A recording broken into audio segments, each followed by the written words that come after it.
So now can I invite Archdeacon David to speak to the report from the DAC?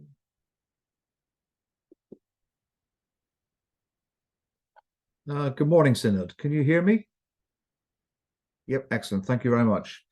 You'll have guessed that I'm not Edmund Harris, so I'm standing in. Edmund is unwell at the moment. So it's my privilege to present to you this morning the DAC annual report for the year 2022 to 23. I am very happy to take questions on the report if people wish to put them to me. But if I could just say one or two key things from the report that I wanted to draw to your attention. And first of all, by way of thank yous, it seems to be a morning of thank yous. Let me continue in that vein. We are very blessed in having Edmund and Charlotte and Julie, who work incredibly hard on behalf of the parishes of this diocese in facilitating the work of the DAC.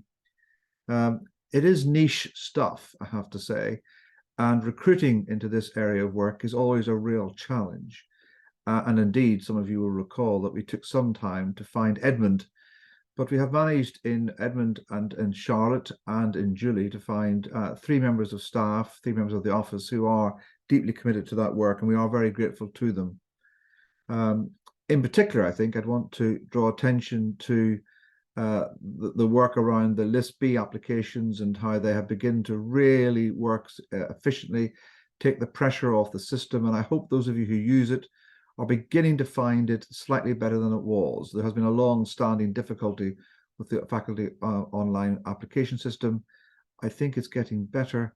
If it's not, I'm sure you'll let me know.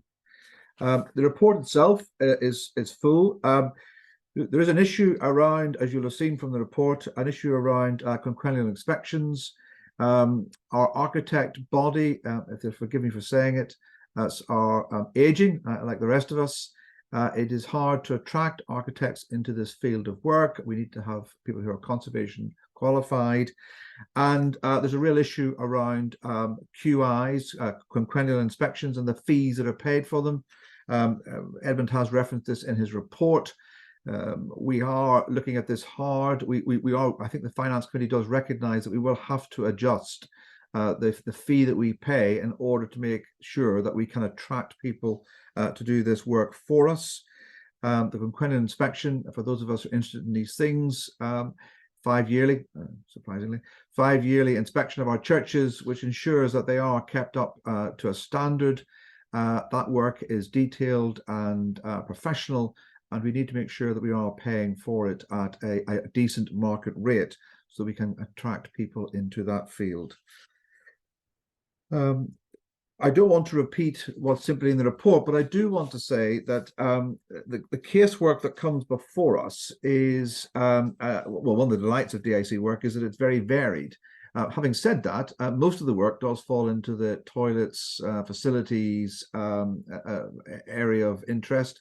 I think I have probably overseen the inputting of more toilets than I ever thought possible when I was ordained.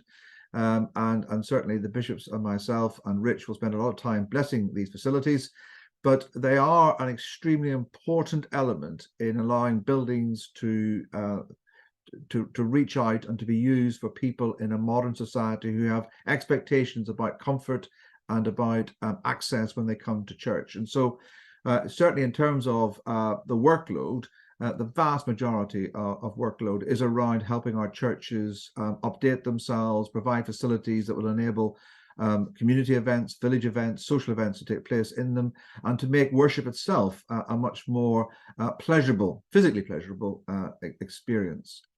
We're also, of course, looking after a massively demanding body of architectural glory that is our I seem to have lost myself, but anyway, back on. That is our grade 1 listed buildings. You'll see pictures of some of them here. We rejoice in the buildings that we have in this diocese. These are not a millstone round our neck. They are a gift from God, and they speak of his glory. But they do demand a huge amount of care and input from those who look after them. And to all of you in the synod this morning, the church wardens in particular, please hear and bring back to those in your parishes who are not present my and Rich's and Rhiannon's heartfelt thanks for all you do in looking after these buildings. I recognise the love and the care and the time that goes into them. The final thing to say is that the DAC works on the voluntary gift, as it were, that is the body itself. The DAC is composed of architects, archaeologists, and other specialists, organs, bells, who give of their time freely so that we might have expertise in this field. We can make informed judgments and we can offer advice. And we are very fortunate in this diocese, not least with our chair, Bishop Graham Knowles, who is highly effective, very learned, and a good chair. And we're much blessed in that. And to all of them, I'd want to say on behalf of all of you, a very warm thanks for all that you do. And we do know particularly that Bob Carr, who has been our archaeologist for many, many years, is about to retire. He will be sorely missed, and we thank him for his service. So I'm not sure whether or not there's a provision for me to take any questions or people to ask any questions. Sharon, perhaps you can guide me on that. If there is, I'm very happy to take them, as long as I understood that I may not be able to answer the question. If there's not a provision for that, I'll move to the motion. Sharon, where am I? Yes, there is an opportunity for questions. So if you could raise a hand on the screen.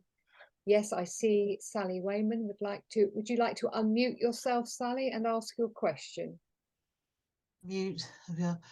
Sally Wayman, Columnist Deanery.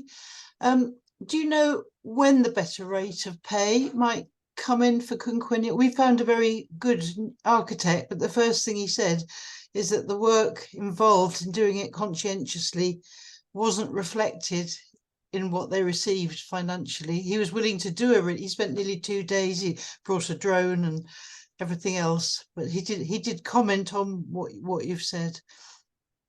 Yeah, excuse me, sorry. Good morning. My recollection is that the last Finance Committee did discuss this matter, and there's some further work to be done on exactly what level of remuneration we might pay. But I think we are agreed, unless Gary is going to contradict me, that we are committed to doing this as soon as possible.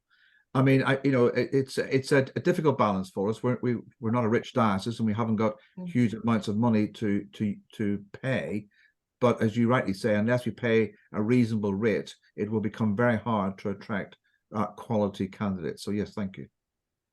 Sorry, and just to comment, the National Churches Trust is now doing annual maintenance award competitions. So I went in, I got shortlisted, I didn't get through to the final, but the National Churches Trust is, as well as doing architectural awards, is now doing competition for maintenance awards.